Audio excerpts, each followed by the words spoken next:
Қош келдіңіздер, құрметті көрермендер. Бүгін біз планетамызды мекендеген ең ғажайып жаратылыстардың бірімен кездесу үшін өткенге таңғажайып саяхатымызды жалғастырамыз. Мұз дәуірінің ең күшті жыртқыштарының бірі смилодонмен танысамыз. Смилодон көбінесе қанжартысты жолбарыс деп аталады. Солтүстік және оңтүстік Америкада мекен еткен қанжартысты мысықтардың әйгілі тұқымы. Жыртқыш, қанжартысты жолбарыс, ең үлкен олжаны аулауға бейімделген алып мысық, керемет күшке ие және пышақтай өткір 17 см азу тістерімен қаруланған бұл алып американдық континенттерде 2 миллионға жуық жылдар бойы үстемдік етті.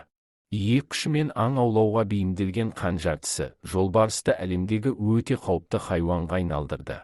Кенеттен бұл жыртқыш және бүгінгі дейін жетпей жер бетінен жойылып кетті. Ғылым мен соңғы компьютерлік технологиялар бізге бұл жолбарысты көруге мүмкіндік береді. Бүгін біз бұл қорқынышты жыртқыштың үлкен жақтары мен ұзын тістерінің күшін өлшейміз және олардың толық жойылуына не себеп болғанын анықтауға тырысамыз. Смилодон арыстанның өлшеміндей және салмағы 400 килограммға жететін қысқа құйыл жыртқыштың жеміне айналды. Бірақ шамамен 10 мың жыл бұрын олар кенеттен жер бетінен жоғалып кетті. Бүгінде бұл таңғажайып жаратылыстардан қалғаны олардың қазба қалдықтары. Климаттың суық болғанына қарамастан, Калифорнияның оңтүстігіндегі ландшафт бүгінгі күнмен өте ұқсас болды. Жануарлар үшін орман қойнауында жасырылған шайырлы батпақтар бұрын-соңды өмір сүрген жануарлар үшін ең қауіпті тұзақ болды. Жазда балқыған шайыр жер астына жүздеген метр тереңдікке дейін сіңіп, кең батпақтарды қалыптастырды. Олар жапырақтармен және әртүрлі қалдықтармен жабылған болатын.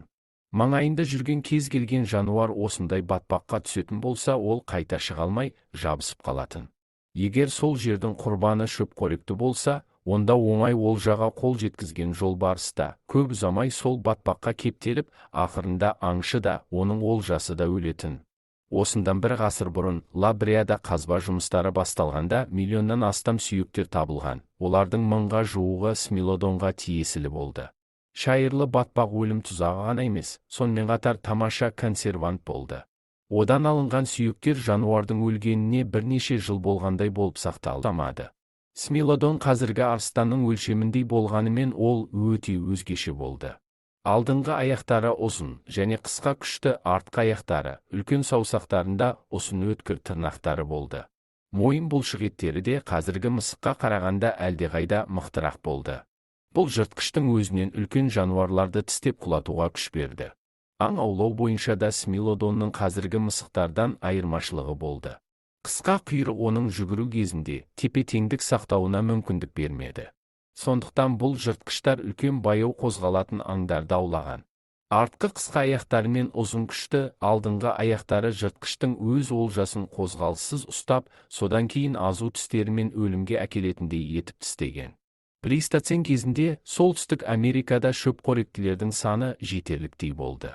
Кейбірі соншалықты үлкен болды, сондықтан бір қанжартысты жолбарыс оларды өз бетімен ұстай алмайды. Сондықтан олар топ-тобымен аң аулауған болуы әбден мүмкін. Смилодон бірте-бірте өздерінің әдеттегі тағамы ірі сүтқоректілерді жоғалтты. Мысықтардың құрылымы оларға ұсақ аң аулауға мүмкіндік бермеді. Бұл олардың біртіндеп жойылуына келді. Видео қызықты әрі пайдалы болса, арнама жазылып, лайк басып, пікір қалдыруды ұмытпа. Келесі кездескенше сау болыңыздар.